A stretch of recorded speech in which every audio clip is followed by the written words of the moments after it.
Requin, au-delà du malentendu, tel est le thème du cycle de conférences de l'Institut océanographique. Il a été inauguré mercredi dernier par Robert Calcagno, directeur général de la Maison des Océans. Objectif, faire découvrir ce super prédateur qui fascine et qui effraie en même temps.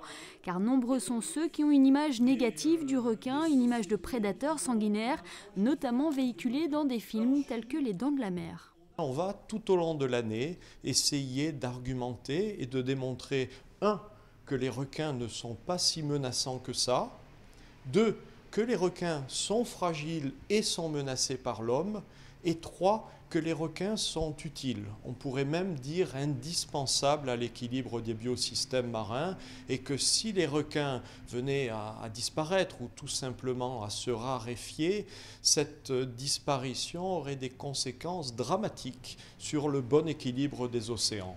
En effet, le requin est un des gardiens de l'écosystème marin. Pourtant, chaque année, plus de 50 millions de squales sont tués. La surpêche, les accidents, mais aussi le commerce des ailerons et de l'huile de foie de requin sont principalement la cause de cette chasse. Des initiatives naissent pour enrayer la destruction programmée de cette espèce, à l'image de la Monaco Blue Initiative, qui a proposé un certain nombre de mesures comme la régulation du commerce ou la mise en place d'aires marines protégées. Ce thème des requins choisi par l'Institut océanographique a conquis les nombreuses personnes venues en masse pour assister à cette première conférence de l'année. C'était une conférence d'un haut niveau scientifique,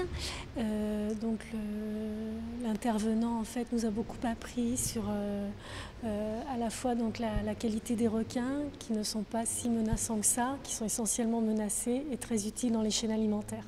Je pense que ce qui est surtout très intéressant, c'est de voir à quel point la salle était pleine. Donc cette manifestation et en plus ce cycle de conférences amène beaucoup de gens, des gens qui ne sont pas particulièrement liés à la mer, qui ne sont pas des plongeurs. Donc je crois que c'était bien orchestré, ça a été une vulgarisation intelligente de ce qui se passe. Et on a juste envie de dire arrêtez, moi je vais plus loin, il ne faut pas manger de requins, quoi. On ne peut plus, il n'y a pas de pêche durable admissible aujourd'hui. Sachez que les requins seront également à l'honneur au printemps au musée océanographique. Une exposition leur sera consacrée. Elle permettra aux visiteurs de voir, côtoyer et même de toucher les requins pour aller au-delà de leurs craintes.